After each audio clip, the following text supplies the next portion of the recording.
Welcome to the Evolving Digital Self podcast, where we explore the conscious use of technology.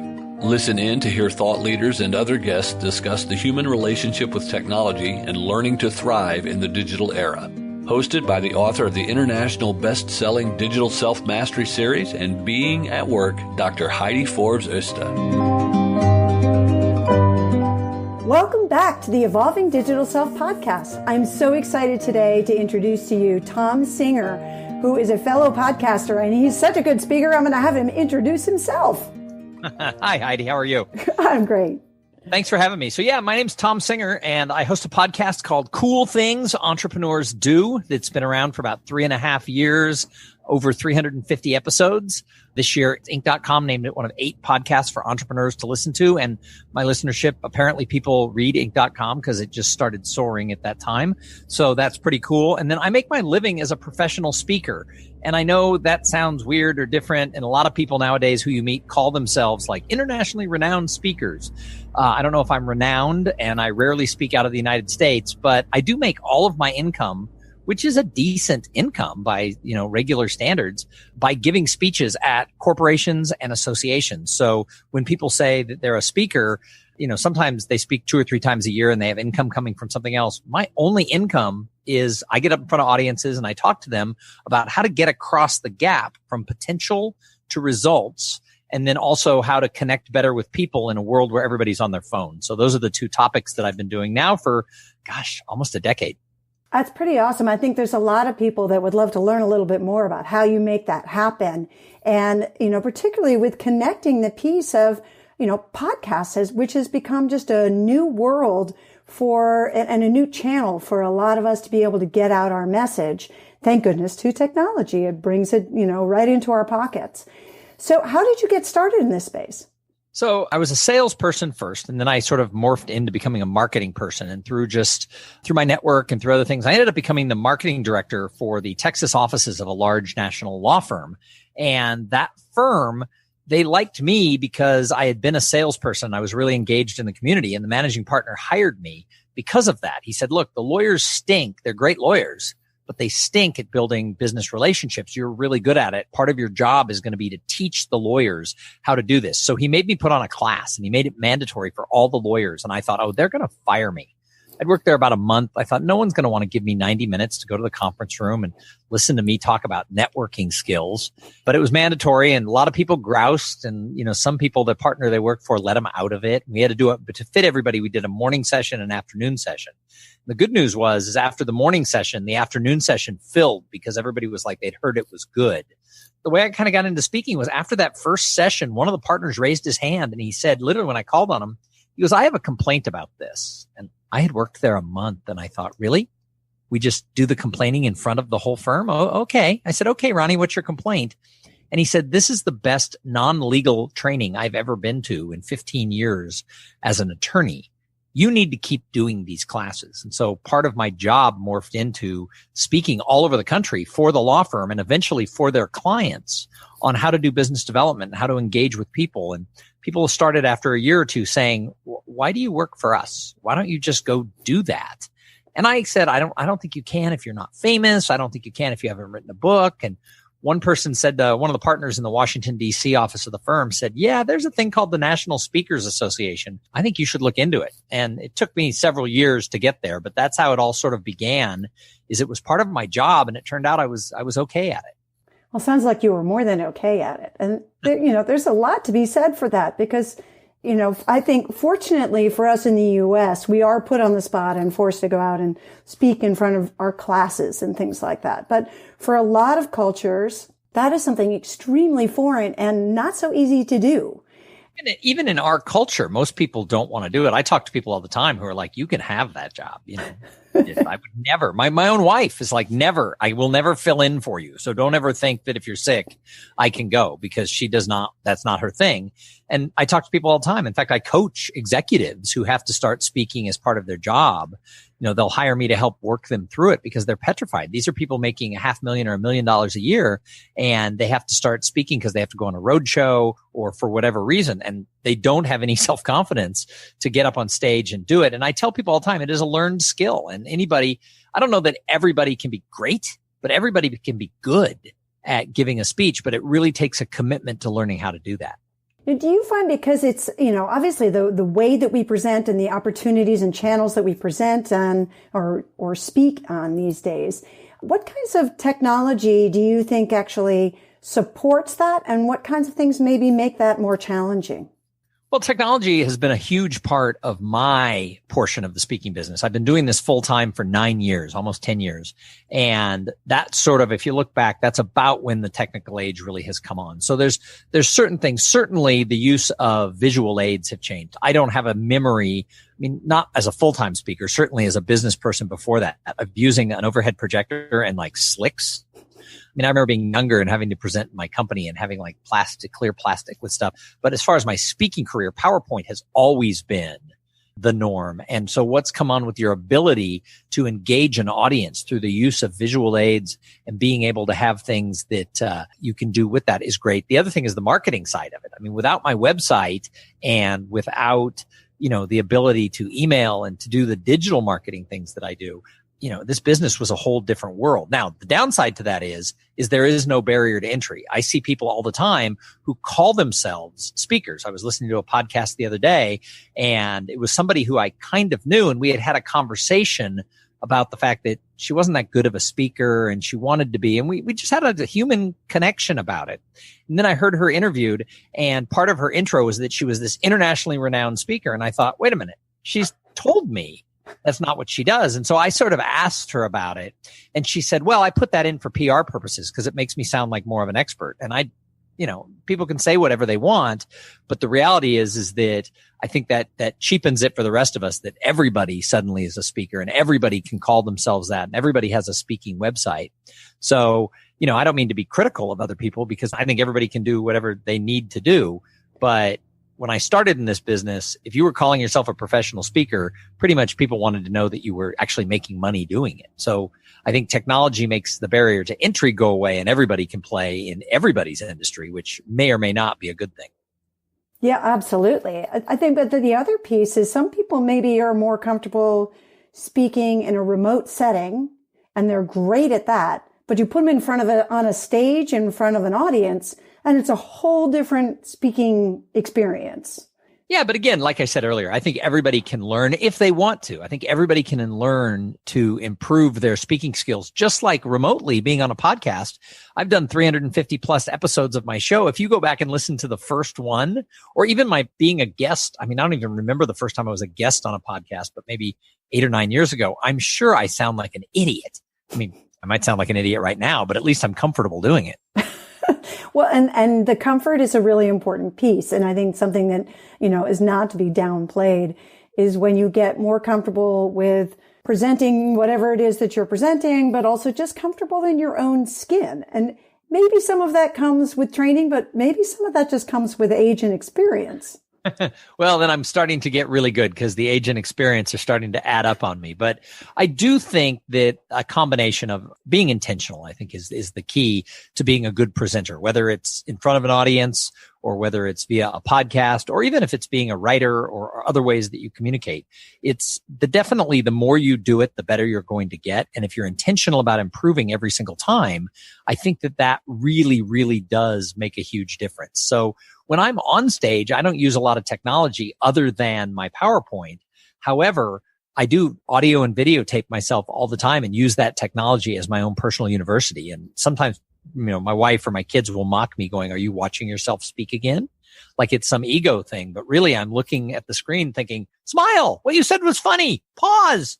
Yeah, no, I think it's an amazing tool. I remember back in my years of doing ski racing, that was such an important tool to be able to watch yourself and go, okay, that's why I really struggled at that turn. So were you a competitive ski racer? I did in college and in high school, but. That's awesome. We could turn this interview around on you and talk about that. I would imagine that would be a cool, thing to have learned from. I imagine you learn a lot. What type of skiing did you do? I was doing GS and slalom, giant slalom and slalom. That's awesome. Yeah, I'll give you your show back. I'll stop interviewing you. That's okay. No, it is. There's so many different things that through the course of my life have really that were sort of maybe non sequiturs, but I learned other things about them. And, I taught skiing for years, and that was really an amazing experience for me in understanding how people learn. And you would think that was it was just being out in the sunshine. But I would say that it really has a huge impact on the way that I teach now and everything else in the corporate environment, because you really have to take into account that people's different learning styles. And so you can't just deliver things on paper. You can't just deliver things over audio, etc. And that's really true for what I do for a living. You can't just get up and give the same speech to every audience. I mean, if I have 1,000 people in the audience, it's a lot different than if there's 24 people. If I have, people from different careers or different genders or different age areas, all of that has to be taken into effect every time that I take the stage. I have to think about who is the audience and how do they learn. And that's actually part of my day-to-day life. Absolutely. As a speaker myself, several times I've had the experience of, depending on where you're at, you've got the whole setup and you get up there and you're counting on using your PowerPoint, and for some reason the technology doesn't work. Do you have any insight and learnings that you can share with other people who are trying to take on more speaking or learning more about speaking, about how to handle that kind of situation, or any funny stories that you might be able to share about that? Well, I think the first thing to remember is that you're a speaker. You're not a video disc jockey. So sometimes I see people who a lot of their speeches are the videos that they show. I watched one woman who was an adventurer give a 45-minute keynote, and 25 minutes of it, or 20 minutes of it, half, were clips of her on her adventures and things that were, they were legit. They were credibility tools. They were filmed by like NBC News and things like that. However, she was hired to be a speaker. And actually the meeting planner was like, we could have just showed the video. So don't rely so much on whatever it is, whether it's a slide or a picture. I love my PowerPoint and they're there to trigger emotions, but I'm a storyteller. So if you strip away my technology, I can keep going. And that happened to me once a couple of years ago. I was speaking to a group of about 300 of the top real estate agents in the United States. And we were in an old, like a historic hotel. And the ballroom had a full row of windows. So when the power went out in the hotel because something that a construction crew hit a cord, or a wire, you could feel, it was one of these old hotels. You could just feel all the generators, everything just went wah, wah, wah, wah, wah, wah, as my PowerPoint shut off and all the lights in the room shut off. And I was in the middle of a story. So I sort of with my eyes looked around and acknowledged what was happening, but I finished that story. And then by the time I finished the story, everybody realized it was a small enough room that when my microphone went out, they could still hear me. I just kept going. And I no longer had the PowerPoint, which was really my notes. And so I went forward with essentially everything I could remember, but I went off script. I know what I teach. I just don't necessarily always know the order because it changes based on the audience and the customization that I did. And it was about an hour-long speech, and the power went out at about the 20-minute mark. And at about a half hour after that, 10 minutes to go, just before I got into the conclusion of my speech, I could feel the hotel once again go, woo, woo, woo, woo, woo, woo. And of course, the PowerPoint didn't come up again because it had to reboot, but the lights came on, you could feel the power in the hotel. And it was right as I finished something, and I looked at the audience and I just stopped talking and I looked at them and I paused and I said, a great presenter illuminates their audience. And the room busted up laughing. Huge thing of applause. I went into the conclusion, and it might have been the best reaction I've ever had from an audience in 700 professional level speeches. And afterwards, I remember a gentleman came up to me and he asked me, do you have something stored in your head for whatever goes wrong? And I didn't understand the question. He goes, that thing about a great speaker illuminates the audience seconds after the lights come on. That was really funny. Do you have something like a funny line if a waiter drops a tray or if a group of people stand up and leave? And I was like, oh God, no, you couldn't know all the things that are going to be said. You just couldn't know. And he goes, well, how did you do that? And at the time I'd given like 400 or 500 speeches. And I said, it's because I've been on stage 500 times and my speech is not my PowerPoint. So once my PowerPoint went down, I had to just go forward and continue to have fun with that audience. And it made a difference to that group because what a lot of people would have done, they would have made a big deal about, well, the power's gone out. Should we go on? Should we not go on? I had the opinion, I had the feeling that we were safe. I didn't feel like the world was ending, and I just didn't draw a lot of attention to it. But once the lights came on, it was necessary to point out that, hey, the lights are back on. And, I made a joke out of it, but I think that's the thing you have to remember is if you're so married to the technology that if the technology goes down, it's going to ruin you, throw you off, and steal the presentation of information and learning from that audience, then I don't think you should be speaking. Yeah, such a good point. And to your point, I think, you said that was probably one of your best speeches. I had a similar type thing happen when I was speaking in Beijing probably 8 years ago. And everybody told me afterwards they thought that was the best presentation that they had seen. And it was because I totally had to wing it. And it was just natural and comfortable. And I had to go with what I knew rather than, following the notes of my slides. Yeah, I think that technology is our friend as presenters, but too many people are relying on that technology, be it the PowerPoint, the video, some other sort of buzzwinkle thing. And at the end of the day, to really remember that the audience is what it's about. It's not about the technology. Absolutely. Absolutely. It's the people connection, and such a beautiful thing when that connection happens. So if you got to look up to see it. So we're going to take a quick pause to have a word from our sponsor, and we'll be right back. This episode is brought to you by Öste Wellness. When pain stops, life begins. Öste Pulse mimics the body's own recovery processes to relieve pain, muscle stiffness, and inflammation using optimized pulsed electromagnetic field technology, PEMF, to encourage recovery at a cellular level so you can get back to life. And I gotta tell you, this thing works so well, my husband and I are fighting over it. So I highly recommend you take a moment and try it out. They have all kinds of options for checking it out, and they've even given us an opportunity to share a discount with you, $55, by using the 2BU code on the Öste Wellness site. You can check out the show notes to get more details. And we're back with Thom Singer on the Evolving Digital Self. And we're talking about sort of the world of speaking and podcasting and how technology impacts our world. But I would like to take a little switch and turn here and hear a little bit more about you, Thom, and how technology fits into your life. So, I sort of fall into the middle, right? I mean, even if you just look at the generations that we're constantly talking about in the news, the news media loves to talk about the baby boomers and the millennials and how they're pitted against each other. There was a big article that came out this week that said the millennials blame the baby boomers for everything bad in their life and all this stuff. Well, I fall in the middle. We forget that there's a whole generation sandwiched between them. I mean, granted, it's a much smaller generation, but the Generation Xers in the middle. And those of us in the middle, we didn't grow up with the technology. I mean, I went to high school in the 80s and college in the 80s. I remember one guy in my fraternity house we had like 40 people who lived in. One guy had a computer in the house, but in college we learned them. I didn't have a major where I had to take a computer course, but I learned how to operate a computer, and every job I've had since, technology has come in farther and farther. But sometimes I'm still the person who is happy to put my phone down for several hours, so I don't have to be constantly connected to the technology. And I think that's kind of a blessing to have feet in both worlds. I can use the technology. I cannot use the technology, but I'm an addict to my iPhone. I mean, how does technology fit into my life? I love the social media. I love the connection.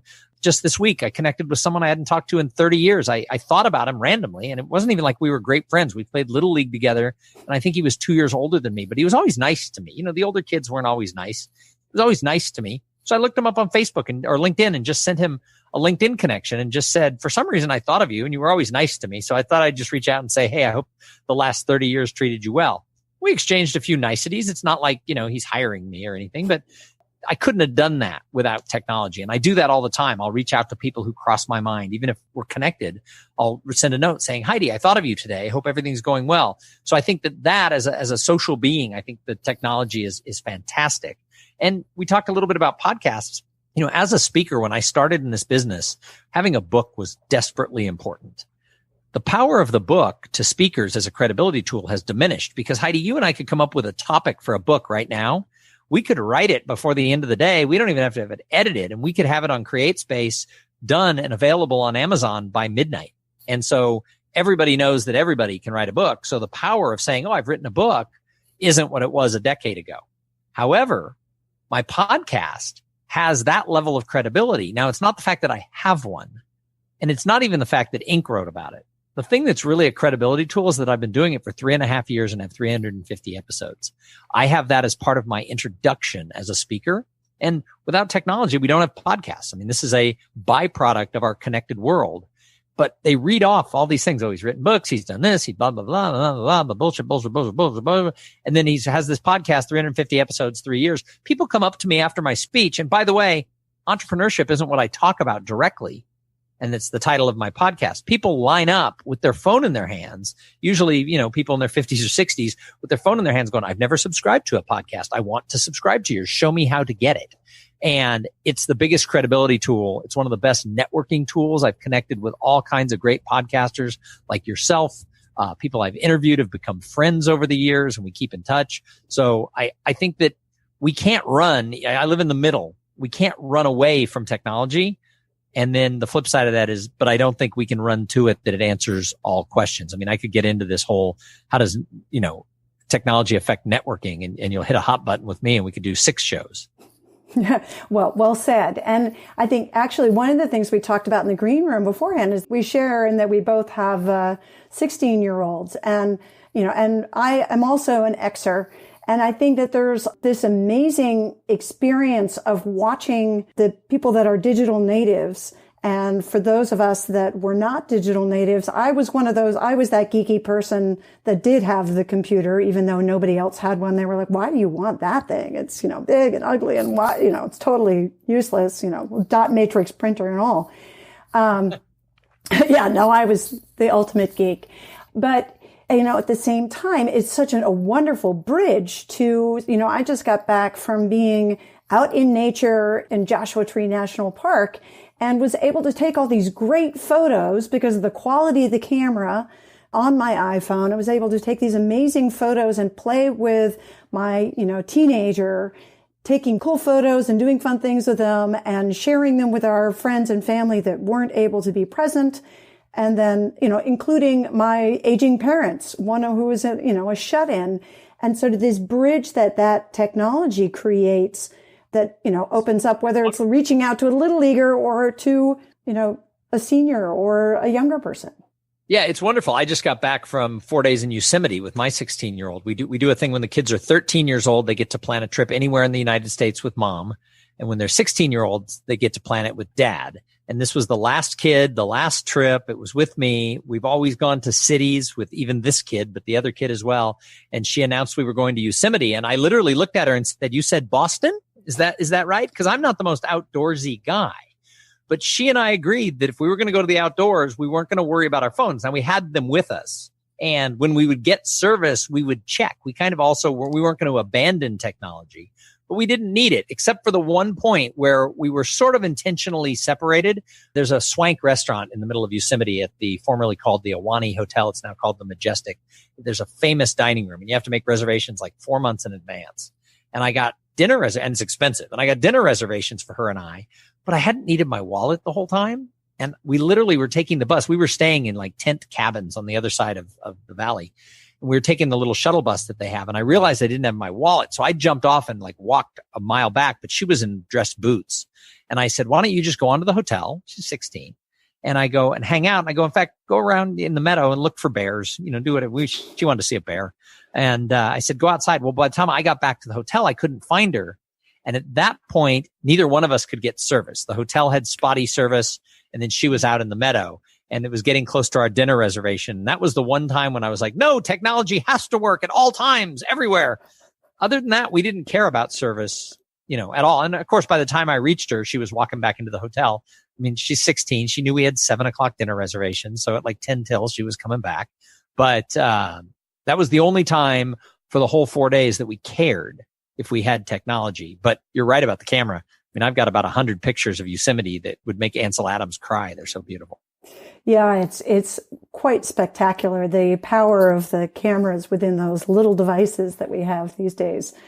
It's so true. We don't think about it until we need it, right? Right. And I needed it because it was like, hey, you got to be back here. Where are you? And I just couldn't get a service. And when I did get it to go, she wasn't getting the texts. And we laughed about the fact that, oh, sure, we can be up at the waterfall and we can have full service, but at the hotel, we can't. Yeah, well, absolutely. And the whole, like, I don't know how much you've used Find My Friends or any of the tracking tools like that, but those have been a huge gift for our family, because now, I don't know about your 16-year-old, but mine's driving, and I want to be able to know, did he make it to his destination? Because he's not always that great about checking in and saying, I arrived. So we've actually made the decision not to do that. My older child did not like the idea of being tracked. And this was a straight A student who was bound for an Ivy League level school. She just didn't like the idea of it. And my wife thought she should be tracked. And I made a deal with her. I said, look, as long as you never cross the line, as long as we can always reach you, then we don't track you. And so I have other friends who their whole family is on it and stuff like that. And I think if you choose to use that, it's great. I just have sort of taken the attitude that, nobody needs to know exactly where I am. So we don't use that particular feature, but, as a parent, there's a part of me who thinks we should just chip them and know where they are at all times. Yeah, well, we've considered that. But at the same time, talking about the cross-generation piece, I have her on Find My Friends, and she lives by herself. And she's very capable and, not to worry. She's in her late 70s. But you never know when something's going to happen. So she's actually said that she feels good, even though she's across the country, she feels better knowing that I know where she is. Yeah, no, and all, like I said, all of this technology makes total sense. And I'm a big fan, but every now and then I like to zig when everybody else zags. Oh yeah. Well, amen to that. Amen to zagging. Do you find that your technology is a complement to your life? And have you ever found that you needed to practice different tools to get better balance? It sounds like you've got a pretty balanced relationship with technology, but I think the technology is a plus to my life. I think that, we don't go so far. We have a rule, no phones at the table, whether we're in a restaurant or we're sitting at the dining room table as a family. And so, we don't do that. In fact, sometimes the only time we could get reception was when we would be at a table when we were in Yosemite. So we made the agreement that we could have our phones at the table because we were together for 4 straight days. But usually it's a no phones at the table rule. So we've implemented some parameters around it. I will tell you that, I've taught people how to network and build connections for years. And I've had pushback after pushback from people because I had a rule early on, going back to the early days of LinkedIn and Facebook. I had a rule that I didn't link to people who I hadn't had a cup of coffee, a meal, or a beer with. And all of these technology gurus who are out there teaching social media 8 years ago would mock me if we spoke at the same conference, or if they'd read something I'd said, they'd blast me on Facebook saying, you don't understand. You're leaving behind all these opportunities. You have to link to everybody in your industry who breathes air and has red blood because that's the way the world is going. And it's so funny because most of those same people have adopted their own version. They don't call it the coffee, meal, or beer rule because that would be admitting maybe that other people might have been right. But they've invented that, you shouldn't link to people who there's no reason to be. And the pendulum of the people who teach social media has swung to what I've been saying for 10 years. And that is, you can link to anybody you want, but have a set of rules. So mine are, I want to have a cup of coffee, a meal, or a beer with somebody. I call it the coffee, meal, or beer rule. And yet I break that rule all the time if there's a legitimate reason. Maybe somebody, we've been following each other on Twitter or something for a long time. And I feel like I know who they are. We kind of, get to know each other. Or if a meeting planner or an HR director was to send me a LinkedIn or a Facebook request, I accept it. Do you know why? Because I'm not stupid. I mean, that's who hires me. If that's the way they want to reach out to me, great. But I typically don't spam strangers with connect with me, because what I have discovered is doesn't matter how much technology we have, strangers rarely wake up in the middle of the night and send opportunity to strangers. I have a new question I ask audiences, and I ask for people who are over 35 years old, because if you're younger, you don't necessarily remember. And that's not a judgment. It's just the reality. But for people who are over 35 years old, I say we've had social media in some format for over a decade, 10 or 12 years. We've had the smartphone for over 10 now. How many people feel like they have more friends? And I mean like friends like come to my house for Thanksgiving and bring all your kids. Or, I'm having a really depressed day. Someone has to meet me for a beer tonight. yes, I will drop everything and come meet you, that level of friend, or level of business associate where people refer the crap out of you. Like you're getting so much business from them. You're going, oh, stop. I can't even service it. How many people they have more social or business friends at that level than they did a decade ago? And it's rare that a hand goes up. Now, every now and then there's an exception. There's outliers to everything. But in a room of 1,000 people, I had no hands. And I said, wait a minute. Most people in this room are over 35. I mean it. Raise your hand. Nobody raised their hand. And then one woman put her hand up like halfway going, I'm not sure if that thing of Thanksgiving is the right definition, but maybe like a birthday party. And I'm like, nope, Thanksgiving. That's the definition. And she said, no, I don't have more friends than I did 10 years ago. And I'm not dissing social media for that. I'm just saying a lot of people thought, oh, this is good. I don't ever have to go to a networking event again. I'm going to be so popular because I can click. And the truth is there are outliers. There are people who've built entire businesses with business partners who've never been in the same room. I understand it. But for most of us, the technology hasn't brought us huge amounts of business unless you're a great marketer, or hasn't brought us more real friendships and relationships, which doesn't mean we throw these tools out. It means we quit pretending they're magical. Amen to that. And I was definitely of the same school of thought in terms of how to connect or who to connect with. And, when I was teaching social strategy all those years ago. And it's kind of interesting that you bring that up because there's I think a lot of people are starting to take sort of the Facebook strategy into LinkedIn now, and it's kind of scary. And even in Facebook, I mean, for me, I'm not going to connect with someone on Facebook unless it's someone that I think is going to really care about the fact that I post a picture of my kids. If they're annoyed that I'm posting pictures of my children, then they shouldn't be connected to me on Facebook.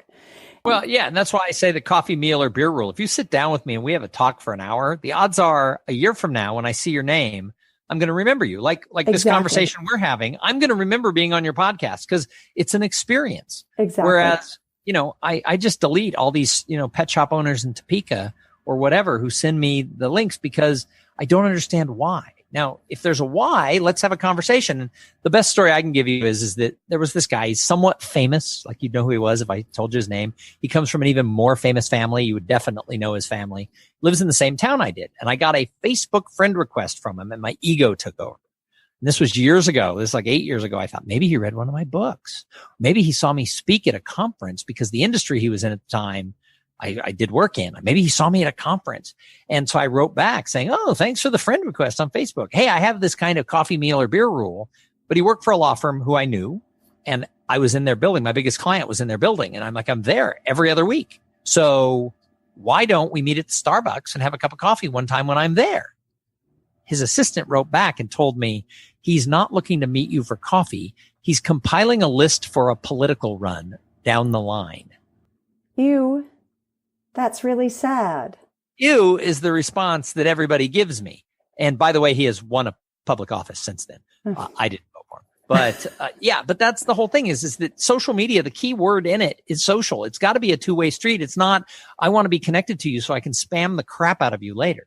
Absolutely. And I think that there's so much to that people need to get that message and know who you're communicating with on the different platforms and that they're very different. Don't post your burrito on LinkedIn. Don't post your burrito on LinkedIn. And if you're going to invite someone to connect on LinkedIn, give them the context. Because that's another piece that you come back from events, you got a stack of business cards. And I don't know how many times, particularly when there's like an expo center, that my business cards have been mixed together between the ones that I took information, for an information thing, like they had an interesting product, got mixed in with, the business cards from people that I've had conversations with. Well, I take notes on the back of the cards. That's the only way that I can remember. I want to make sure there's context there. So if I send someone an invitation, unless it was like within 24 hours so that they remember the conversation we had, you have to provide that context. And I think that some people really forget that it's about, particularly in LinkedIn, it's about being able to, if somebody looks at my network of connections and says, someone that I know, and they say, can you introduce me to this person? And I have no context as to where that connection came from. How can I make an introduction? Well, and then you're basically saying, no, my online network is a fraud. I don't know that person. I can't help you. That's why, at least if I've had coffee, meal, or beer, I can say I've only met them once, but I can try or whatever. At least there's something, there. And so, yeah, I think the problem is that people are in our society today are drastically looking for shortcuts. And, it goes back to what we were talking about before about calling yourself a speaker. One of my friends bought an ad in a thing that said like local speakers. And it was in like the Austin Business Journal. And I said, oh, I didn't realize you were speaking. And it said like experienced conference speaker. And he goes, well, I spoke once last year. And I go, why would you do that? And he goes, well, I want to look smarter. Well, calling yourself a speaker because you spoke at one conference, that's a shortcut. Maybe you should speak a few more times before you call if you spoke once or twice, you're a person who has spoken. If you're going to lead with that, maybe there should be more context, but everybody is looking for shortcuts to everything, to career success, to connections, to reputation, to brand. And I think when it comes to all this digital stuff that we're talking about, if you take the human out of relationships, you end up with a lot of hollow. And I think after 10 years of this, there's a lot of people, including people who taught social strategy for a long time, who are feeling hollow, and they're writing about how they're doing a purge. And it's like, well, if you hadn't started linking to everybody who breathed air, you wouldn't have to purge. Absolutely. So, Thom, you're doing a lot of great stuff these days, and I want to make sure that people can find you and understand how they could potentially work with you or hire you to come speak. Can you tell us a little bit about that so that our listeners don't lose you after this? Don't lose me. Don't lose him. No. So it's really easy to find me. It's going digital. You go to thomsinger.com. That's THOMSINGER.com. You'll find out all the information about my speaking, how I work with companies and associations, things about the cool things entrepreneurs do podcast, also links to social media stuff. Don't try to link into me or Facebook me if we haven't had that coffee, meal, or beer. And then also my group coaching program, which is really cool because it's still really small. When I say that I don't make any money for anything but speaking, I make like $1.95 from my group coaching program. But it's a handful of people. We call it the Potential Mastermind Project. And it's actually one of the most awesome things I'm doing right now.